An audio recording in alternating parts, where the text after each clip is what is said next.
Joey, Chapter 1, Part 1, Brothers. My name is Mick Page, proud brother of Joey Page, the heroic figure who never got all the credit he deserved. My brother was a real hero. He'd saved my life on many occasions, and I unsuccessfully tried to return the favor. It all started when my mother's older brother, Harold, came into our lives. Uncle Harry came straight from prison to us. He didn't have a place to go, so our mom, who hadn't seen him in years, offered up our place. She had no idea how controlling and awful our uncle was. Joey was about 6, and I was about 4 when Uncle Harry came to live with us. Joey had been ecstatic and excited to have an uncle coming. Joey ran up to Harry as he walked through the door, so happy and carefree. My brother hugged Harry's leg lovingly. He looked down at Joey and immediately kicked him off his legs.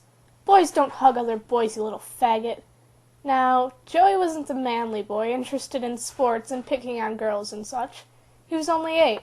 All he wanted was peace and just for everyone to be happy, and Uncle Harry did not like that. Joey crumpled to the floor. "Uncle Harry?" This was the first time I'd ever seen Joey cry. I climbed off the couch, toddling over to him.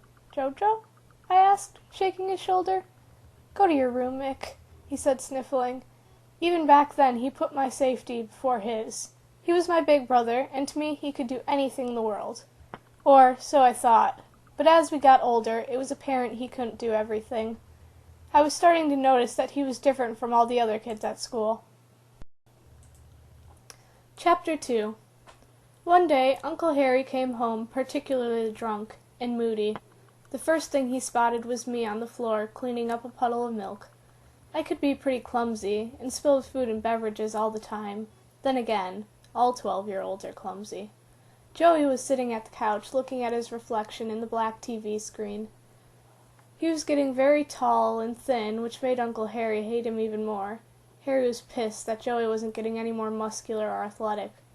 "Clean that up fast, you little brat," Harry shouted, ready to kick me in the side. Joey quickly dove off the couch in between Harry and I.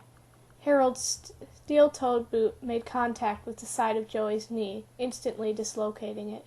He crumpled to the ground, screaming in pain.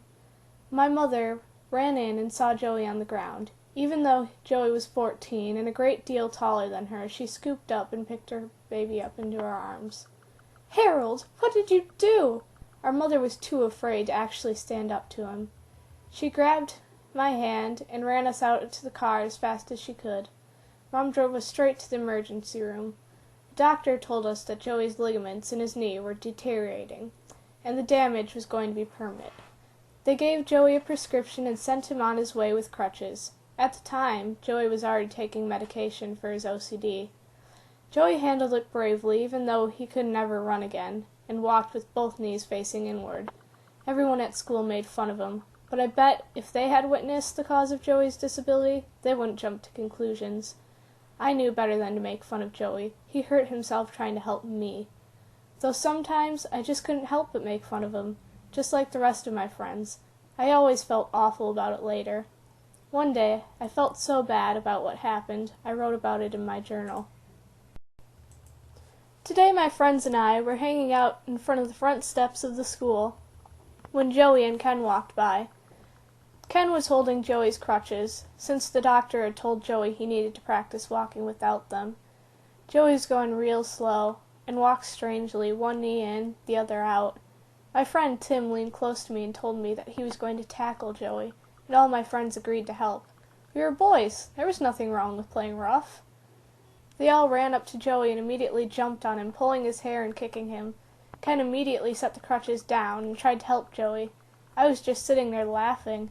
Once Ken managed to pull Joey out from the dog pile, he handed Joey his crutches and Joey went limping away, as fast as he could. Ken was following, constantly looking back to make sure we didn't chase them. When Joey got home, later that night, I heard Mom scream, "Oh, Joey, what did they do to you?" I stalked down the stairs and looked into the kitchen. Joey's face had a big scrape on it, and he had tons of bruises all over. His lip was split open, and he was just standing there, and wouldn't tell Mom what happened. I was glad he didn't tell her, but I knew I deserved whatever punishment I would have gotten. Of course, other kids have done worse to my brother, but it didn't make it right. He didn't deserve it. He never did a thing to harm anyone. Joey would just take the tormenting and beating and go on with life. But he didn't forgive and forget. He held grudges. Real grudges. I didn't even think my brother was capable of holding a grudge against anybody.